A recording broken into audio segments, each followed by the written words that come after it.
আসসালামু আলাইকুম রহমতুল্লাহি বারকাত। দ্বিতীয়বারের মতন বাংলাদেশ স্বাধীন হয়েছে, আমরা খুব খুশি হয়েছি প্রবাসীরা। আর প্রবাসীরাও যতটুকু কষ্ট করছেন সবাইকে আমরা ধন্যবাদ জানাই। আর যারা শহীদ হয়েছেন তারা রুহের মাগফিরাত কামনা করি। আর যারা অসুস্থ আছেন তারা আল্লাহ সুস্থ দান করে। আর আমাদের দেশ ডক্টর ইউনূস সাহেবের দেশ। তো মৌলানা হুসামুদ্দিন সাহেবের বিরুদ্ধে যে বা যারা লেখা আমরা লেখছি, তো আসলে আমরা কতটুকু জানি বা না জানি জানি না তার বিষয়।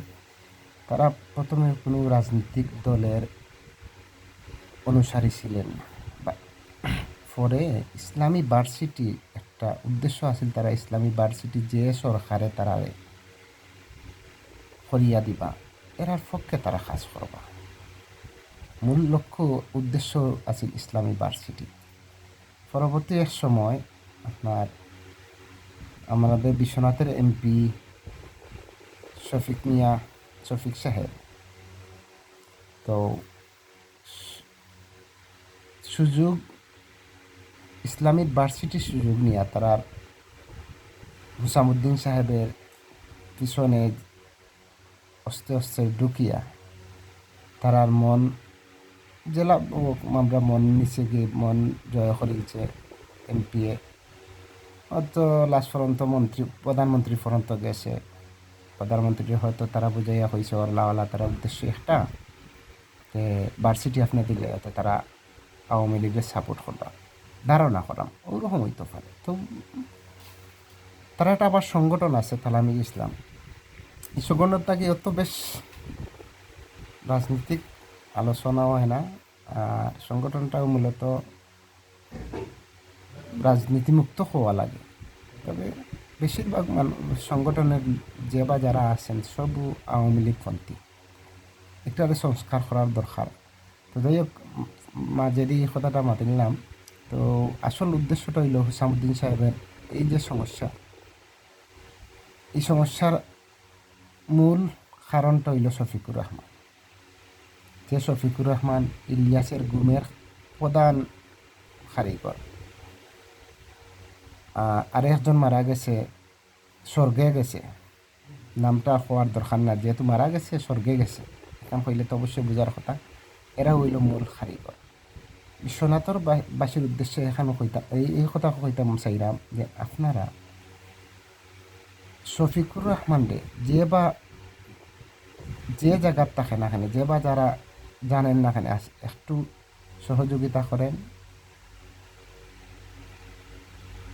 ইলিয়াসের খবর নেওয়ার সহযোগিতা করেন। শফিকুর রহমান রে গ্রেফতারের ব্যবস্থা করেন। সরকারিভাবে হয়তো গ্রেফতারই বা যদি বাংলাদেশে থাকেন, না থাকলে তো আর কিছু করার নাই। তাহলে হয়তো ভালো একটা রেজাল্ট মিলতো। ইলিয়াসর অবস্থান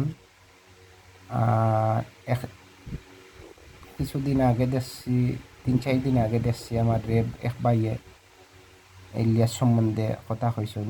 কেন কথাটাও সঠিক আছে আমার মনে হয়। একটু তদন্ত করলে সরকারিভাবে বোঝা যাইব। আর দ্বিতীয় কথা হয়েছে, ফাতলা এমপি একজন আছেন সুমন, তাই কথা একটু হওয়া লাগবো, কিছুদিন পরেও হইতে হইব তথ্য সংগ্রহ করিয়া, কারণ আন্দাজে তো হওয়া সম্ভব নয়। তবে একটা কথা কইলাম, 20 রাউন্ড গুল্লি কার পিছনে ব্যয় করতে আসলাম, তাইকে অবশ্যই আদালত জবাবদিহি করতে হবে। আর আরে একজন এমপি আমাদের সিলেটের পটেটু এমপি, বন্যার সময় পটেটু দেন, তো থাইন্ডেও আসলে কিছু উদ্দেশ্য হওয়ার আছে। এখন না আর কদিন পরে সুন্দর করে একটা সঠিক তথ্য পাওয়ার পরে হইতে হইব। তো যাই হোক, আল্লাহ যা করছেন আমরা দেশর বালা লাগে মঙ্গলর লাগে করছেন, তো আমরা আশা করলাম ভালো হইব। আর শেখ হাসিনা যে বা যারা আওয়ামী লীগ করেন, দয়া করি যদিও এখন আপনারা দেশও থাকেন, আত্মগোপনে থাকেন যেন, কারণ মানুষের রাগ খুব এখনও রয়ে গেছে। হয়তো অনাকাঙ্ক্ষিত কোনো ঘটনা ঘটতে পারে। দেশ শান্তি হোক, আপনারাও বারোই বানে। আর যারা জুলুম করছেন এরা আল্লাহর কাছে মাফ চাউকা, বন্দার কাছেও চাউকা। প্রকাশ্যে চাইলে সবচেয়ে ভালো হইব, মানুষ মাফ করে দিব। ওকে তেল অন্য দিন কত হইব ইনশাল্লাহ। ওকে, আসসালামু আলাইকুম।